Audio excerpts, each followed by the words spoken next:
Our guest this week on Veterans Chronicles is retired U.S. Marine Corps Sergeant Ivor Griffin, who's a member of the historic Montford Point Marines and a veteran of World War II, Korea, and Vietnam.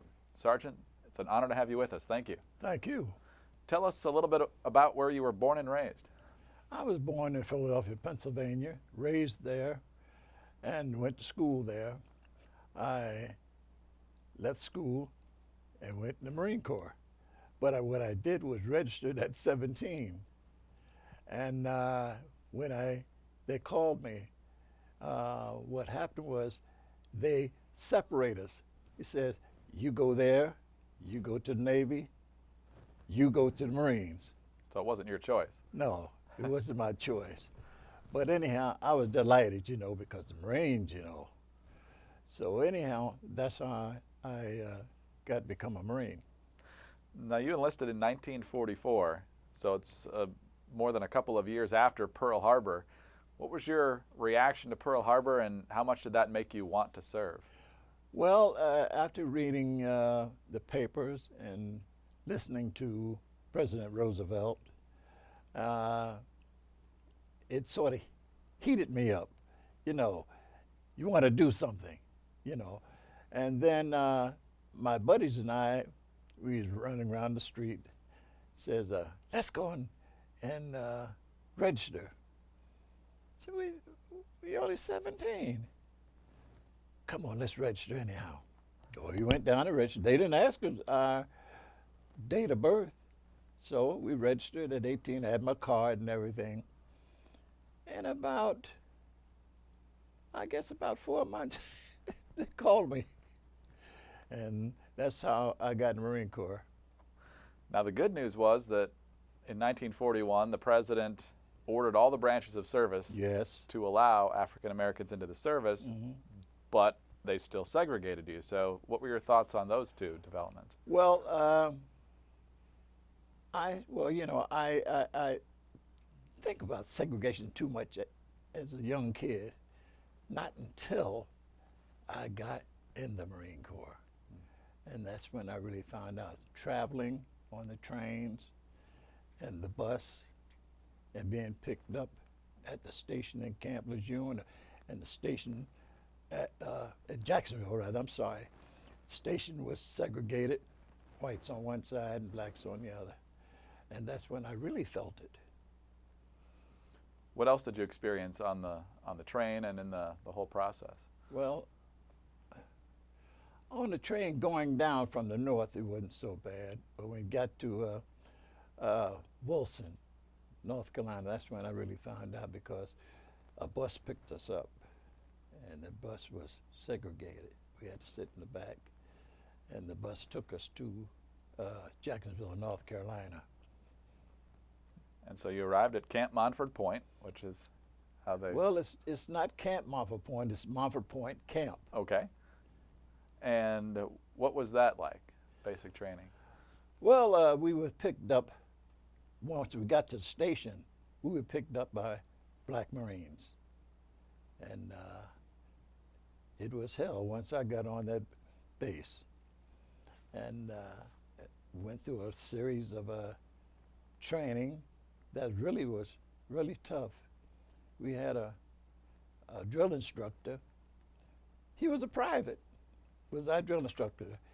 We had a sergeant over him, a corporal and a sergeant over him, but they had about 3 or 4 platoons. And the platoon I was in, this private was our drill instructor. He was mean as a junkyard dog.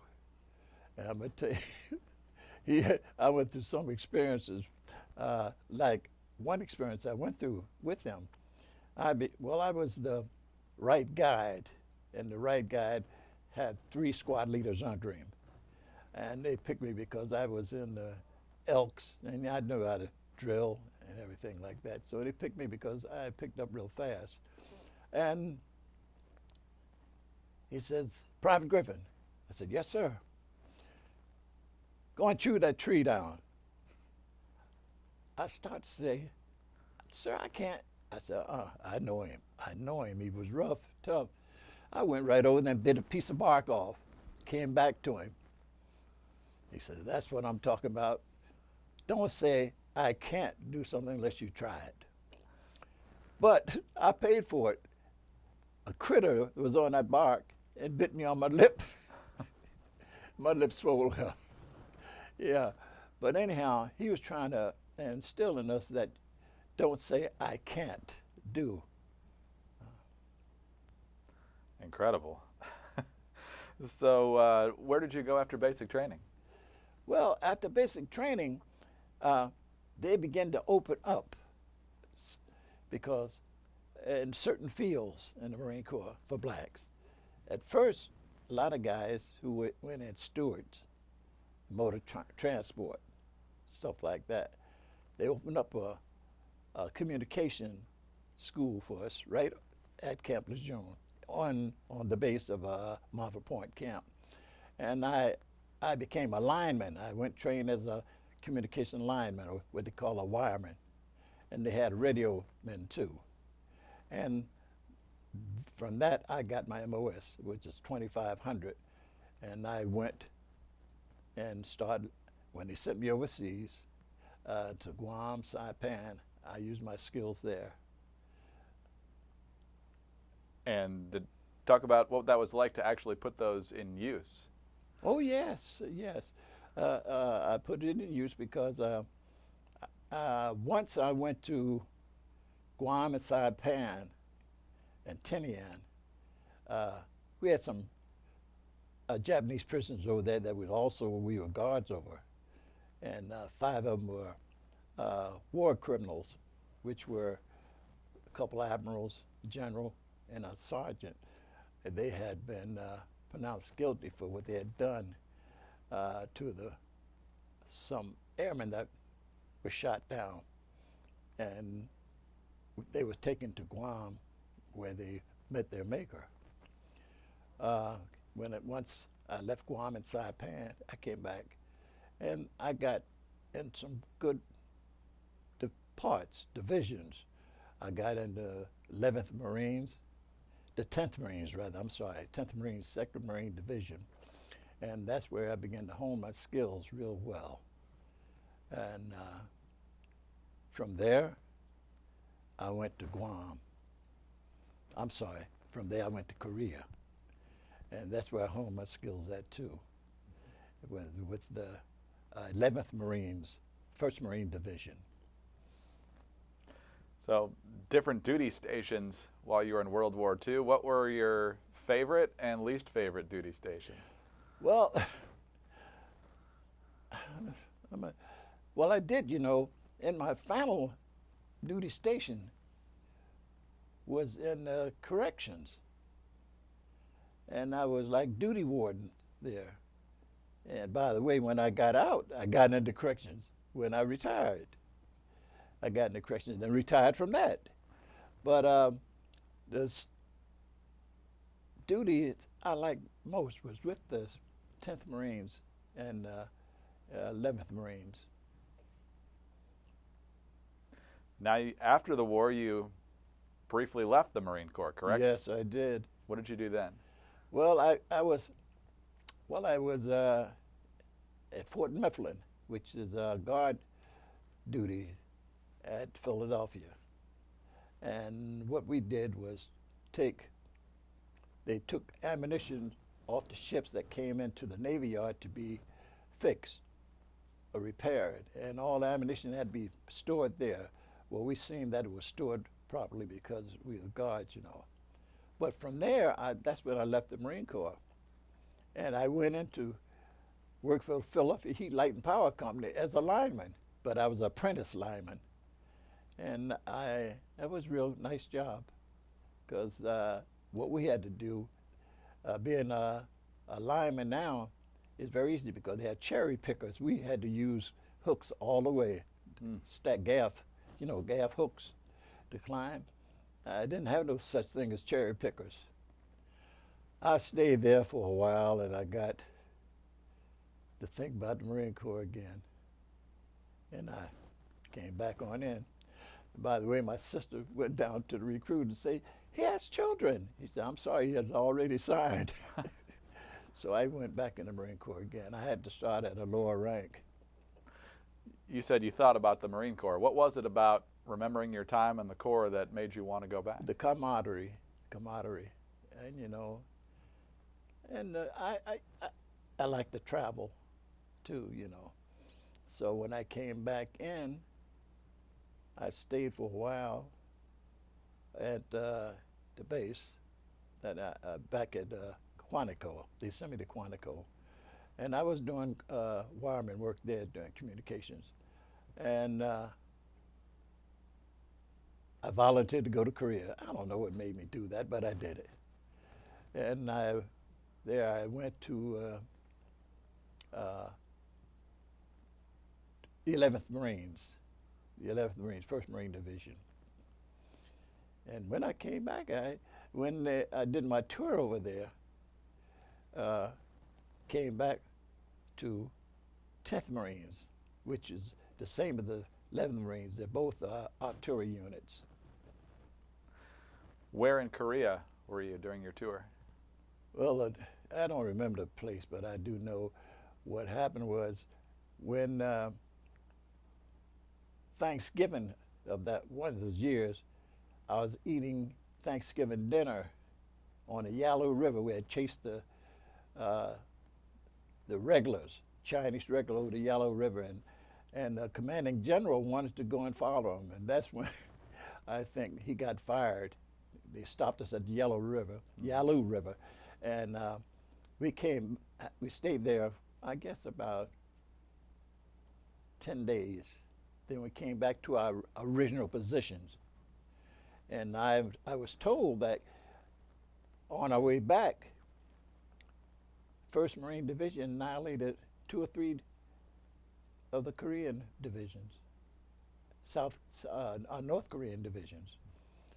But we came back to the same place that we left. And I was on outpost when they had the darn, what they call it, when they not surrendered, the peace. Yeah, the Panmunjom. Yeah, and we could see on the mountains, they came out in white.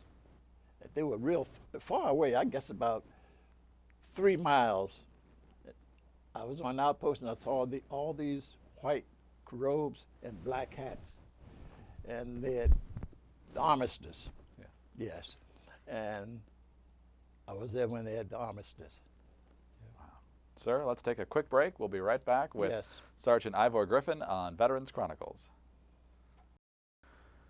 We're back on Veterans Chronicles. Honored to be joined today in studio by retired U.S. Marine Corps Sergeant Ivor Griffin, veteran of World War II, Korea and Vietnam, and a member of the historic Montford Point Marines. And sir, we were just talking about your service in Korea before we took the break, and when you re-enlisted in the Marine Corps a couple of years after World War II, had the military been desegregated by then? Yes, they had, but it was parts of the Marine Corps segregated, parts of it, you know. One outfit I was in, I was the only black in that outfit, which was 8th Marine and 2nd Marine Division. And some of the men were good, you know, but actually they weren't. You could tell when they didn't want you there. I had met up with some trouble there, and I had to go before the captain's mast. What did they do to let you know they didn't want you there? Well, certain things that I knew I should do, they wouldn't let me do because I knew how to do it. And they would just, you know, I don't want you here. But anyhow, I got out of it. And you were doing the same type of work? No, in the Marine Corps, I'm going to tell you what I've done. I was a wireman, which was a lineman. Mm-hmm. I was a motion picture operator. I was a PX man, exchange man as they call it. And I said I was an electrician. I was also a prison guard, what you might call. I was actually duty warden. When we had our duties at night, I'd be duty wardens at the Navy base up in Illinois. Now, you also said in Korea you were attached to an artillery unit. Yes. How close were you to their action? Well, our guns were right. We was writing back our guns, you know, and we had to go and make sure that they got communications from them, where they had the fire command to each gun, because it was 155s.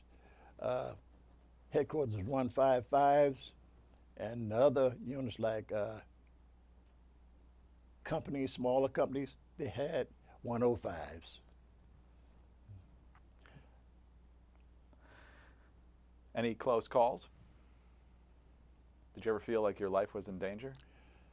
Well, tell you the truth, I really, with all the war around us, it really didn't feel it, because I was in artillery. The men that I thought about were the infantry, because they had, when we was up there on the outpost, we was in the outpost up on this hill, and down below us were the infantrymen. And regulars attacked, and they came, the regulars they attacked were the men with the guns, and backing them were the guys with pots and pans and everything. And they came up the hill, they got slaughtered. They got slaughtered. And that's the closest I've got to, you know, being hurt or anything. But I heard about it the next day, and infantrymen, that they didn't lose many men, because they were right there throwing grenades right down on them. They was coming up the hill, and the men who had the guns who got shot, the people in back of them grabbed the guns. Every one of them didn't have guns or rifles. But I thought about that, and I felt very sad. What did it mean to you to liberate South Korea at the time, and what does it mean to you now that you see the difference between South Korea and North Korea? Well, South Korea is a nice metropolis from what I understand now. And North Korea, they have a tyrant. And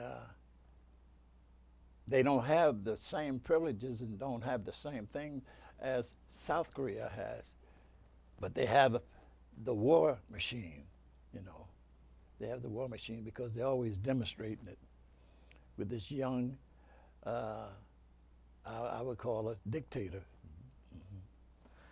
So knowing that the whole peninsula could have been controlled by the North, but you and those you served with preserved freedom for people in the South.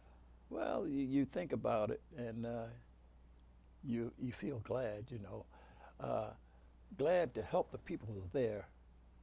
And like I said, the Chinese regulars that was with the Koreans, they ran across, hit the Yellow River and right to China. And commanding general, can't think of his name at the time. MacArthur? No, MacArthur, no, it was another one. I can't think of his name right now. He wanted to go and chase right over the Yellow River separates Korea and China, and he wanted to go. And I heard they relieved him of his duties. I don't know whether it was Eisner. What you say? What Douglas MacArthur? I don't know whether MacArthur. I can't think of the other. He was a 5-star general. I can't think of his name right now. Well, we will pick up our story, your story, in just a moment. We'll be back with retired U.S. Marine Corps Sergeant Ivor Griffin on Veterans Chronicles. Welcome back to Veterans Chronicles. I'm Greg Columbus. Thanks for being with us. Our guest today in studio is retired U.S. Marine Corps Sergeant Ivor Griffin, veteran of the historic Montford Point Marines and also a veteran of World War II, the Korean War and the Vietnam War. And sir, you mentioned earlier that you briefly left the service after World War II. You did not do that after the Korean War, but did you contemplate that, or did you know that you were going to stay in the service? Well, the old saying say, if you do 10 years, you just will go, you'll be going downhill. It's no use giving 10 years away. And that's what I figured about. And I stayed in. And I stayed in until 1968. So once the armistice was achieved in Korea, where did you go after that? Well, I was sent back to the States. And I was assigned to that 8th Communications. Then I was assigned, oh yes, I was assigned to the 2nd Marine Division, 3-2. And I was on the Cuban crisis. We were supposed to go to Villegas in Puerto Rico for regular training, and they had this Cuban crisis, and they diverted us from Villegas, and we relieved a unit that was already patrolling around Cuba. We stayed out there 2 weeks, and then they relieved us, and we came into Florida, Jacksonville, Florida, and had what you might call a little R&R, and we again went back out, relieved them, and after 2 weeks, we came back to Jacksonville, Florida. No, I'm sorry, we came back to a South Carolina base in South Carolina, naval base, and I think is naval base in, I'm trying to think what part of South Carolina. But anyhow, it's a naval base there. And we stayed there. And when the crisis was over, we got on a LPH, a landing plane helicopter, which was a converted cruisers. And we left the ship that we were on this LPH, and the LPH made a run right to Onslow Beach. And we disembarked at Onslow Beach. It was on a weekend, and we walked 14 miles from Onslow Beach to our barracks. That was Onslow Beach is at Camp Lejeune. Wow. Go back to Cuba for a second. What was the tension like as you were patrolling there? Well, you know, we was patrolling, and they introduced us to a new weapon, and they were teaching the grenade launcher. I don't know the number of it, but it was a new grenade launcher, and they was teaching us that in case we had to go, you know, in case we had to invade. So we, like I said, we stayed out there for 2 weeks. We did chores, chip paint on the ships, and did our regular score. We couldn't do a lot of marching, but we had to do calisthenics and everything on there. Keep our weapons clean, and make sure that our men were prepared. We had to check our equipment. That's what we had to do. Were you aware of how close we were to nuclear war? Yes, I was aware. And I thought, I said, oh, well, here we go again. But you know, United States stood Russia down. So after the Cuban Missile Crisis, that's late 1962. And where did you serve after that, leading up to our involvement in Vietnam? Well, I was, like I said, I was in the 3rd Battalion, 2nd Marines. Then I went from there to 8th Communications. Like I said, I stayed there as a troublesome young man. I got transferred because I wanted to transfer there bad. Next thing, I got transferred to Great Lakes. That's it, Great Lakes. And I was there in the guard unit, and also a prison there, and I did work as a guard and a duty warden. Yes. And then once Vietnam started, how did that impact you? Well, I came back, and I guess I was up there in age then. I came back and I stayed. I missed a couple, but I think someone upstairs said, "Well, you're a little too old now to go." So at that time, I stayed until 1968, and I got out. After all that time in the service, and in the years since then, I'm sure you've had time to reflect on your service. Yes. Specifically, the Montford Point Marines, that historic unit. What does it mean to you to be a member of that? Well, I'm very proud because when we went in, things was a little rocky.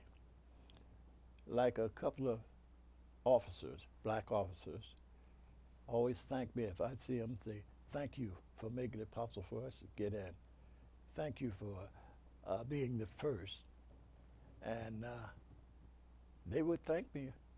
I would see young officers, in fact, some of the older officers, generals and colonels that were black. They would go and thank me. "Thank you, thank you." I said, "Well, thank you."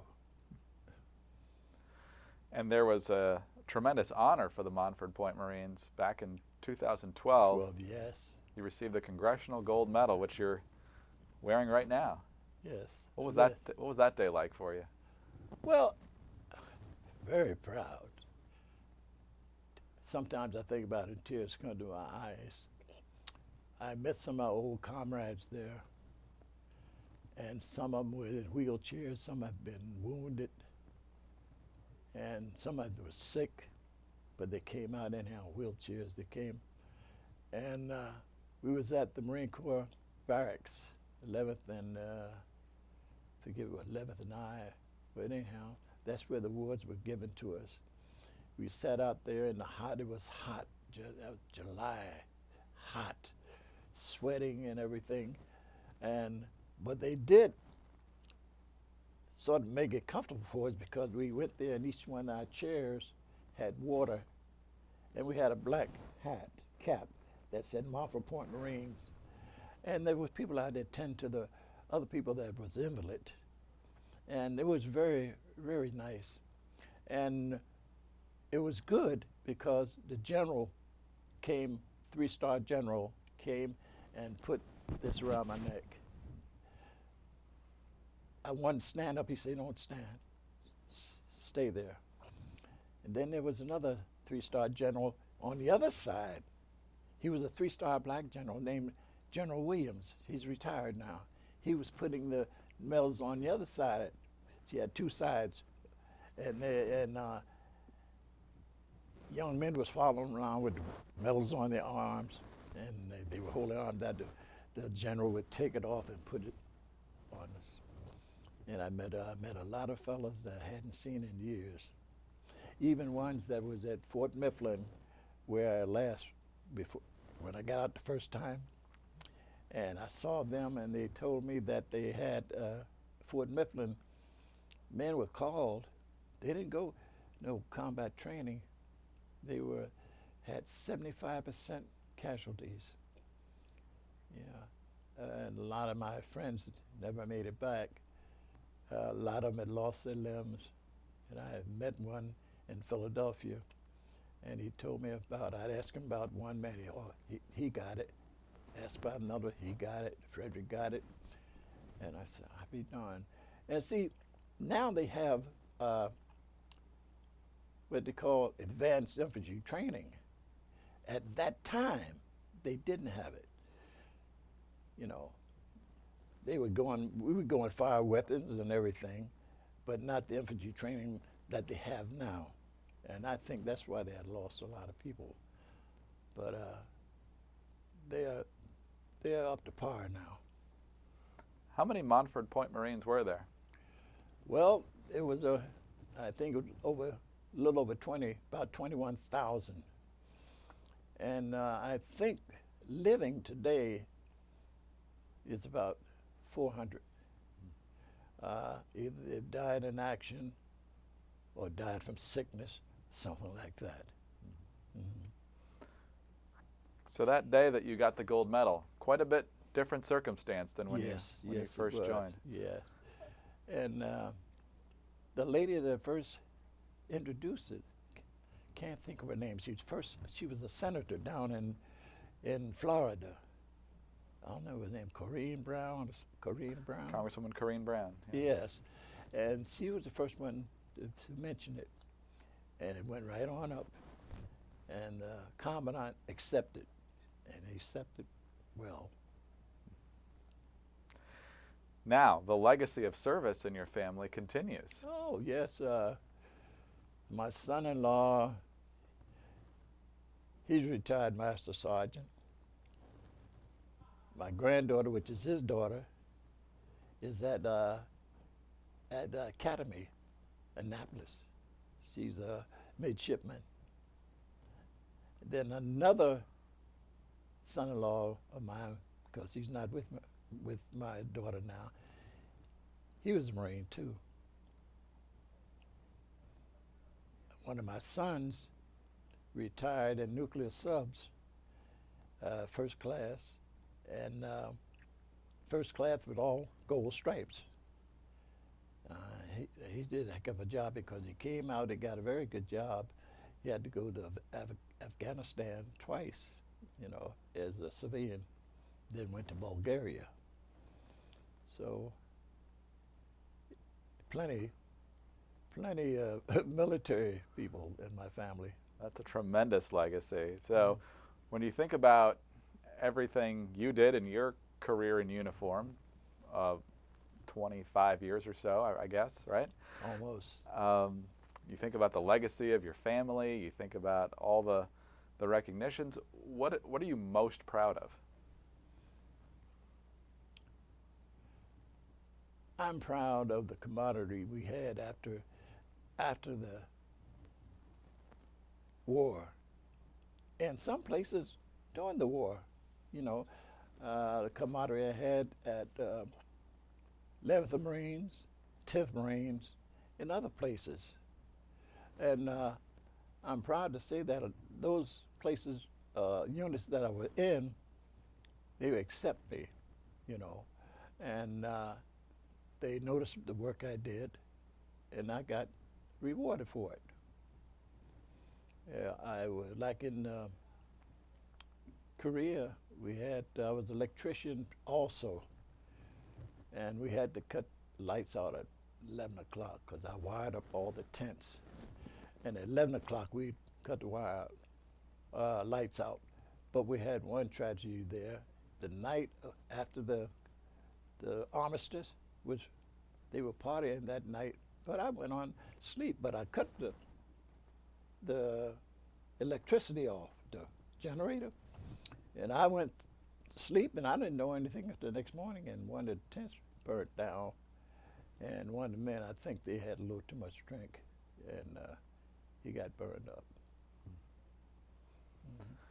And in our last minute or so here, you mentioned this a little bit earlier in our conversation, but then after you retired from the service, you stayed in corrections. Yeah, I went. Well, first I went into, I was an electrician with Swift Chemical Corporation. Then I left that and went into corrections because I had already been in corrections. And I said, I just want to put it to use. And I went in corrections, and I stayed for 20 years. I came out a sergeant. Then I worked for the Bureau of Prisons for a while, and I come to find I would just give my money back to the government. So I quit that. Sir, anything else you'd like to add about your time in uniform or your service to our country? Well, the guys that I meet right now, they see that I'm Montford Point Marine. Say, you're Montford Point Marine. And like I said, like those officers would thank me and everything. And I know the guys right now that are retired, that's Montford Point Marines. I see them and we talk about our experiences and where we had been. And with that, we just say, well, thank the Lord that we were able to survive. Amen. Sergeant, thank you very much for your service to our country, and thank you very much for your time with us today. Thank you very much. Retired U.S. Marine Corps Sergeant Ivor Griffin. He's a veteran of the Montford Point Marines, also a veteran of World War II, Korea, and Vietnam. I'm Greg Corumbus reporting for Veterans Chronicles.